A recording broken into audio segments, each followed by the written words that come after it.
বাংলাদেশের সবচাইতে সর্ববৃহৎ পর্যটন কেন্দ্র হচ্ছে কক্সবাজার। এখানে আমরা লক্ষ্য করেছি অনেক শিশু যারা যে বয়সে যাদের হাতে খাতা কলম বই থাকার কথা সেই বয়সে তারা কর্মজীবী হয়ে উঠছে। তাদের হাতে অনেকেই হয়তো পুঁথির মালা কিংবা পানি, কেউ খাদ্য সামগ্রী বিক্রি করছে, অথচ এই বয়সটা ছিল তাদের লেখাপড়া করার বয়স। হয়তো অনেকেই অভাবের তাড়নায় পড়ে এখানে তাদেরকে বিক্রি করতে হচ্ছে খাতা কলম ছেড়ে বিভিন্ন ধরনের খাদ্য সামগ্রী কিংবা বিভিন্ন ধরনের প্রসাধনী। স্যান্ডেলিনা সো, রূপচর্চায় আভিজাত্য। তো আমরা কথা বলবো সেই সমস্ত শিশুদের সাথে, আসলে কেন তারা এই পর্যটন কেন্দ্রগুলোতে তারা বিভিন্ন ধরনের জিনিসগুলো তারা বিক্রি করছে, লেখাপড়া কেন করছে না, এই বিষয়ে কথা বলবো এখানকার পর্যটক যারা দেশে বিভিন্ন প্রান্ত থেকে ঘুরতে আসে, এবং সে সমস্ত পথ শিশুদের সাথেই থাকুন। আমরা কষ্ট, সেজন্য আমরা পানি বিক্রি করি। আমার বড় হয়ে ডাক্তার হওয়ার ইচ্ছা আছে। সকালে 11টার থেকে পানি বিক্রি করি, রাতে মাগরিবের সময়। প্রতিদিন 200 টাকা একরকম হয়। আমার আম্মুর কাছে দিই। আমি লেখাপড়া করি না, আমার মা বাবার টাকা নাই, এর জন্য আমি পানি বিক্রি করে বাজার নিতে। নাম হলো মাইনুদ্দিন, কক্সবাজার আমি করেছি। মা বাবার কষ্ট হচ্ছে লেগে বিক্রি করি। আমার নাম মোহাম্মদ জাহেদ, আমি এখানে মাসাজ করি। আমার মাসাজ করি যে আমার টাকার জন্য, পরিবারের সঙ্গে পরিবারে আমার ভাই বোন, আমার আম্মু বাবা, আমি। আমার বাবা কারেন্টের কাজ করে, আমার আম্মু পান বিক্রি করে লাবণী পল্লী। আমার পড়ালেখা মন চাই, আমার টাকা নেই, এর জন্য আমি লেখাপড়া করতে পারি না। আমি এগুলা চিপ পানি এগুলো বিক্রি করে আমার পরিবারকে টাকা দিই। আমার পরিবারের কষ্ট আছে, তাই লেখাপড়া করতে মন চায়। কেন পারো না?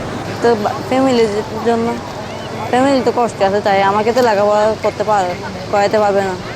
এখন একটা জিনিস কি ভাই, ওদেরকে না বললে ওরা মানে শুনতে চায় না। এখন ছোট মানুষ শুরু করলে শেষ করবো চায় না, বুঝছেন।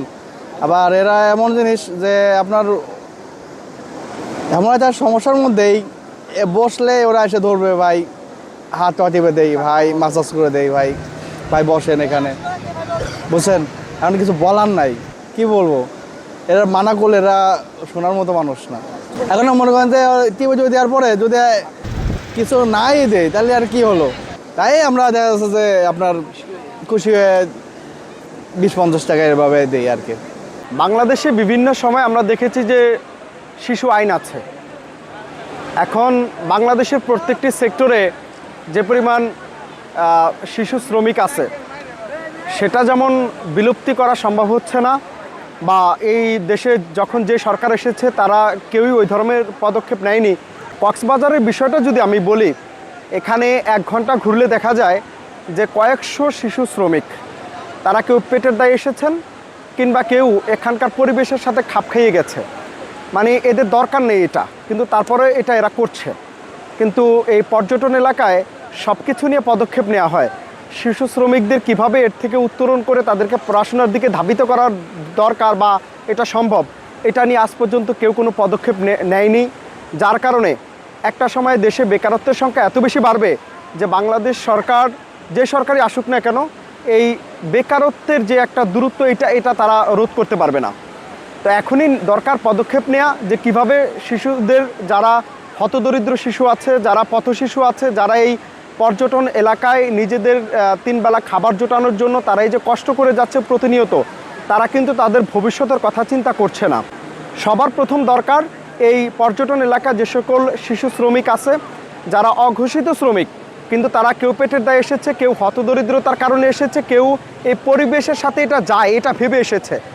এখন দরকার এদেরকে কিভাবে এখান থেকে নিয়ে পরিবারের সাথে কথা বলে, সরকারের থেকে উদ্যোগ নিয়ে কিভাবে এদেরকে একটা ভালো লাইফে আনা যায়, সেটাই দরকার পরিকল্পনা। আসলে এরা তো অনেক ছোট মানুষ, এরা অনেক হতদরিদ্র মানুষ, এরা টাকার অভাবে আসলে এগুলা করে, বুঝছেন। এখন ছোট মানুষগুলো, এদের আমরা সরকারের কাছে একটা দাবি করব যে এদের জন্য একটা ভালো একটা পরিকল্পনাভাবে যেন একটা এরা সুশিক্ষিত হইতে পারে। এখানকার যে সকল শিশুরা রয়েছে, আপনি যেরকমভাবে দেখছেন শিশুশ্রম, আমি এটাকে একটা সিন্ডিকেট হিসেবে এখানে দেখি। কারণ হচ্ছে এরা যেমনিভাবে কিছু ছেলেরা আছে দেখাচ্ছে যে এরা পর্যটকদের সাথে খুব ভালো ব্যবহার করে, কিছু কিছু আছে পর্যটকের সাথে খারাপ ব্যবহারও কিন্তু করে। আমরা এরকম বেশ কিছু ব্যবহারের সম্মুখীন হয়েছি। তা আমি বলবো সরকারি এখানে ট্যুরিস্ট পুলিশ আছে এবং এখানকার যারা মানবাধিকার থেকে শুরু করে সরকারের অন্যান্য দপ্তর যারা রয়েছে, তারা যদি একটি সুন্দর যদি একটি পরিকল্পনার মাধ্যমে নিয়ে এসে এখানকার যারা এই শিশু যারা রয়েছে তাদেরকে একটি সঠিক একটা নির্দেশনার মধ্যে যদি নিয়ে আসা যায়, তাহলে এদের ভবিষ্যৎ আরও উজ্জ্বল হবে এবং কক্সবাজার ট্যুরিজম হিসাবে এটার ভবিষ্যৎ আরও ভালো হবে বলে আমি মনে করি। কক্সবাজারের মতো এরকম একটি বৃহৎ একটি পর্যটন কেন্দ্রে শিশুদের যে একটি শ্রম, এই শ্রমের বিষয়ে আসলে নেটিজেনরা যেমনটি মন্তব্য করেছে, নেটিজেনদের সাথে যখন কথা বলেছি তারা যেমনটি জানিয়েছে যে এই যে পর্যটন কেন্দ্র, এখানে যারা শিশুরা আছে তারা শ্রমের দিকে ধাবিত হচ্ছে। তারা যদি সরকারি কোনো সহযোগিতা পায় বা সরকার যদি তাদের দিকে সুদৃষ্টি দেয়, তাহলে হয়তো তারা শিক্ষার প্রতি তাদের আগ্রহী করে তোলা যাবে এবং তারাই হতে পারে আগামী দিনের